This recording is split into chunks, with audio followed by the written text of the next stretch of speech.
شاہد کامران، محفل سماع کے بارے میں اسلام کیا کہتا ہے؟ محفل سماع بہت اعلیٰ شے ہے، لیکن سماعت کس چیز کی؟ سب سے بڑی محفل سماع ہے قرآن مجید کی سماعت کی جائے، اور یہ محفل مسنون ہے کہ حضور صلی اللہ علیہ وسلم بھی اپنے صحابہ سے فرمائش کر کے قرآن سنا کرتے تھے۔ حضرت عبداللہ ابن مسعود سے آپ نے فرمائش کی مجھے قرآن سناؤ۔ اب انہوں نے کہا حضور آپ کو سناؤں؟ جھجک گئے، آپ پر تو قرآن نازل ہوا ہے۔ آپ نے فرمایا ہاں لیکن مجھے دوسروں سے سن کر کچھ اور کیف حاصل ہوتا ہے۔ تب انہوں نے وہ سورہ نساء شروع سے پڑھنی شروع کی۔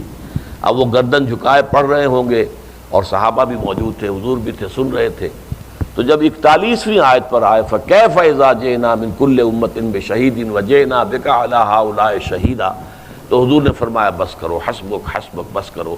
اور اب جو سر اٹھا کے دیکھا حضرت عبداللہ ابن مسعود نے تو حضور کی آنکھوں سے آنسو رواں تھے کہ وہ دن کیسا ہوگا جب کہ ہم ہر قوم پر، امت پر ایک گواہ کھڑا کریں گے ان کے خلاف، اور اے نبی آپ کو لائیں گے ان کے خلاف گواہی دینے کے لیے۔ تو حضور کی آنکھوں میں آنسو آ گئے۔ صوفیاء کرام کیا یہ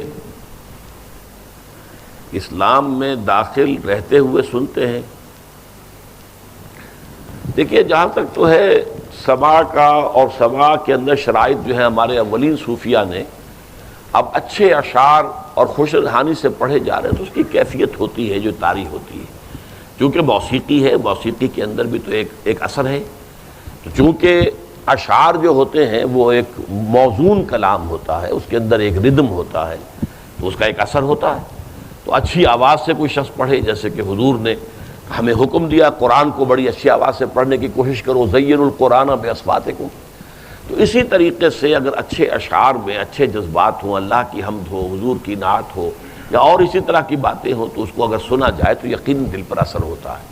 لیکن یہ شرائط یہ تھی اولین زمانے کے صوفیاء کی کہ گانے والا یا پڑھنے والا جو ہے وہ مرد ہونا چاہیے، عورت نہیں، ایک۔